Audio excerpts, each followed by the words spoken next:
Welcome back to part 3 of our DIY Autonomous Mobile Robot Building series. If you missed parts 1 and 2, catch up with the links in the video description below, or check out the links at the end of this video. First, we'll start by soldering header pins and wires onto the perf board according to the design we created in part 2. Here are the positions of the header pins on the perf board. Actually, these are the positions of the actual header pins as viewed from the top side. However, we will be soldering on the underside of the perf board, so here's the view from the underside. As you can see, we have quite a few pins that are connected to neighbouring pins. Those connections will be made with solder instead of using wires. So, first of all, we need to prepare the header pins. Here are 2 male 4-pin headers. These male header pins come in a row of 40 metal pins with a 2.54mm pitch and have a breakaway design for easy customization. Each pin has a longer end for receiving a female DuPont connector and a shorter end for soldering onto surfaces like perf boards or PCBs. So you just snap the desired number from the row of header pins like this. So a 2-pin header, 2 3-pin headers, and 2 5-pin headers.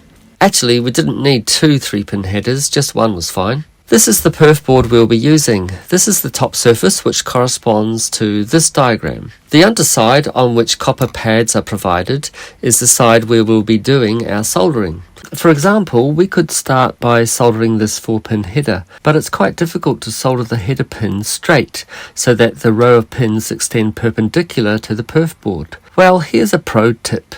Use a breadboard to accurately hold the header pins in position. You can either use a standard sized breadboard like this one, or a mini sized breadboard, or both. So just insert the header into the breadboard like this. However, make sure you insert the long ends of the header pins into the breadboard because you'll be soldering the short ends onto the perf board. As you can see, I haven't inserted the header fully, just part way with about a 2mm gap, so that you can remove the header after soldering without needing to use too much force. This should help reduce the risk of damage upon removal from the breadboard. We'll leave this 5-pin header at this position, to which the right servo will be connected. Now, when you count the number of holes on the perf board that exists between the 5-pin headers for the left and right servos, there are 12 holes. So we'll count out 12 holes on the breadboard, and then insert another 5-pin header in a similar manner, leaving an approximately 2mm gap from the breadboard. Now place the perf board onto the short ends of the header pins. You can see the header pins protruding through the holes by about 1mm. However, since we're still at the stage where we haven't soldered any of the header pins, the perf board is not that stable,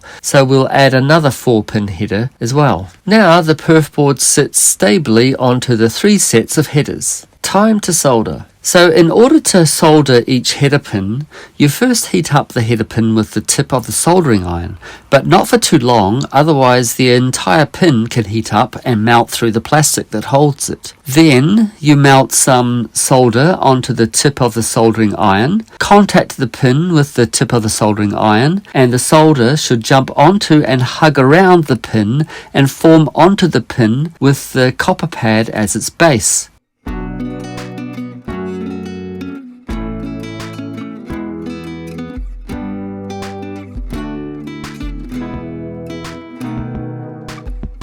I managed to solder by mistake 2 neighbouring pins together here, but actually that's what we'll need to do anyway, so I'll just leave it like that. So this is what the board looks like now, with the 3 header pins extending from the top side, and with the header pins soldered to the underside.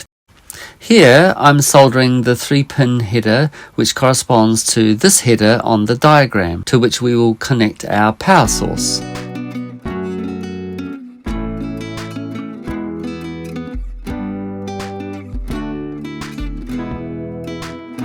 I like to take extra care when removing the perf board from the breadboard after soldering the headers on. If you leave a gap between the header pins and the perf board, it makes it easier to remove the circuit from the breadboard. I am using a fork, which is a soldering aid tool. You can use a small screwdriver instead if you don't have such a tool. So here we have the perf board with 4 header pins. Now let's use this small breadboard and insert this 4-pin header and balance the other side with another breadboard and use these header pins as a spacer. Then we'll solder the header pins. Next, we will solder a 2-pin header behind the 4-pin header that we have just soldered. So I'll just use the same method using the breadboards as a support. We'll also need to solder and join the 2 header pins with the adjacent central header pins of the 4-pin header. This corresponds to this part of the diagram. Now we also need to solder together a few more adjacent pins like here. This connection corresponds to this connection here on our diagram. Here I am soldering some more adjacent pins.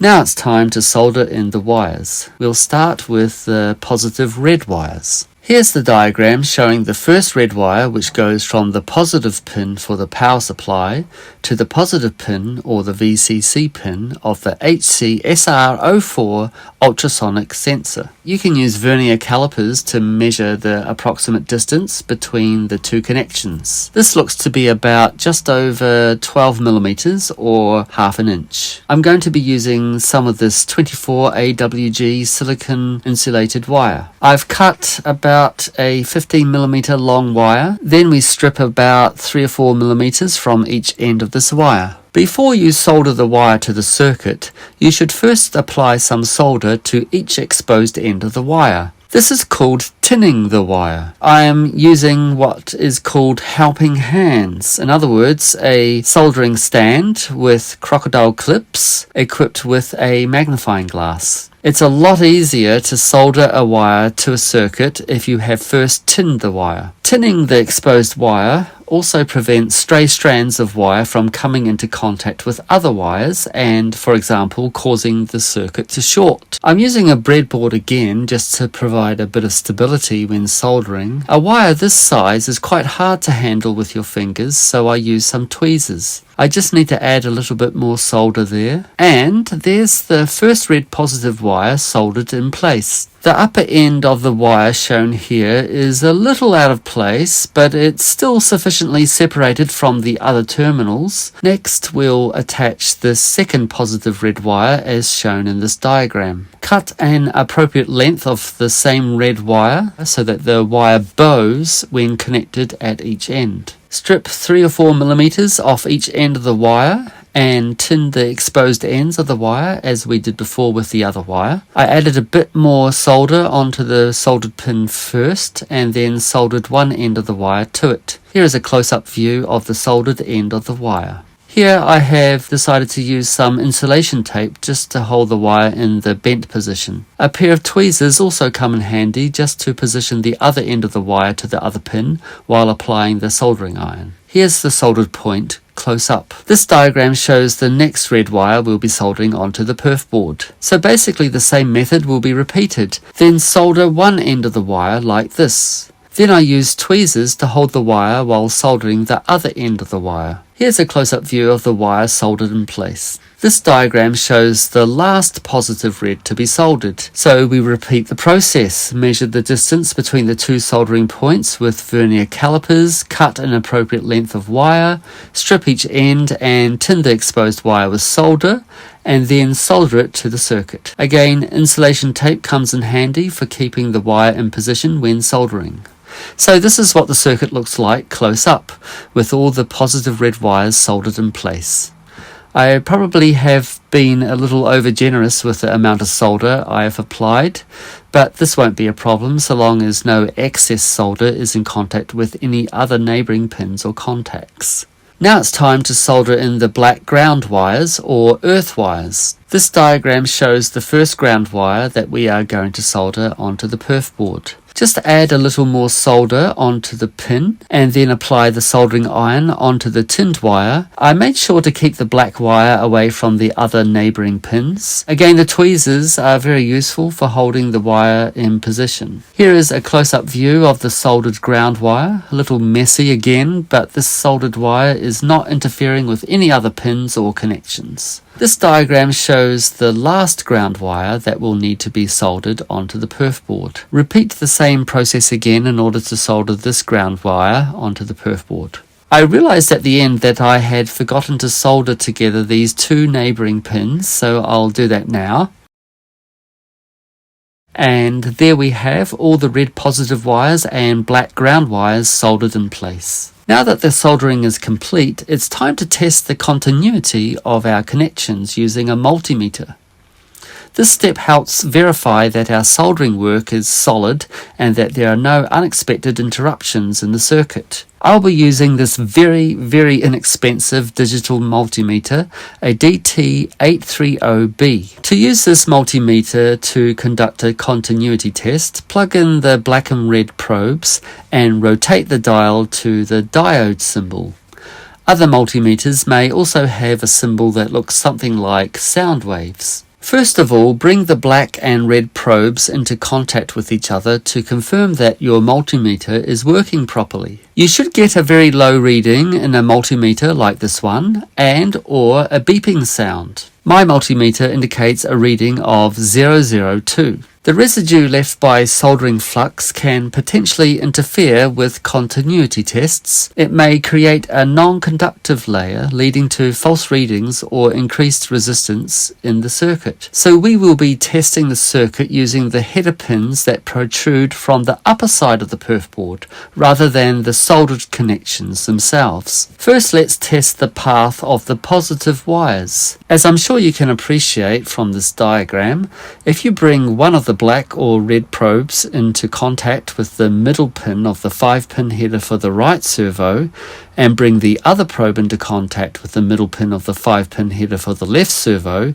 you can detect the entire path configured by the positive red wires. I've managed to get a low reading of 002. Now let's test the path of the ground wires. In order to do this, we bring one of the probes into contact with this ground pin on this 4-pin header and the other probe into contact with the second pin, a ground pin, on the 5-pin header for the left servo. Here we have a reading of 002 for the ground wires. For the next kind of tests we'll be conducting will be for confirming whether or not neighboring pins are connected. Here I am making sure that the middle positive pin of the 5-pin header is not connected to a neighbouring pin, the neighbouring pin being connected to a signal wire for the right servo. The multimeter indicates 1, which means that the two pins are disconnected, which is what we want. Now I'm checking that the other neighbouring pin, a ground pin, is not connected to the middle positive pin. And as we can see, the multimeter indicates 1, which is good. Now we'll move on to the 4-pin header for the HC-SR04 ultrasonic sensor. Here we are making sure the pins for the ground and echo pins are not connected. The multimeter indicates 1 again, so we are in the clear. On the other hand, the trig pin of this 4-pin header and the corresponding trig pin of the neighbouring 2-pin header need to be connected. Here we can confirm that a good connection exists with a reading of 002. Although not shown in this video, the corresponding echo pins should also be tested in the same manner. Here I am making sure no connection exists between the ground and positive pins of the 4-pin header for the SG90 servo. As you can see, the multimeter indicates 1, meaning that they are not connected, which is what we want to see. I tested all the neighbouring pins and confirmed that this circuit is connected in the correct manner. So now we are ready to test the operability of this circuit by connecting all the components up and running some Arduino code. Click here for part 4. If the link for part 4 is not shown here, part 4 is probably not quite ready. Check the description for further details on my latest uploading schedule.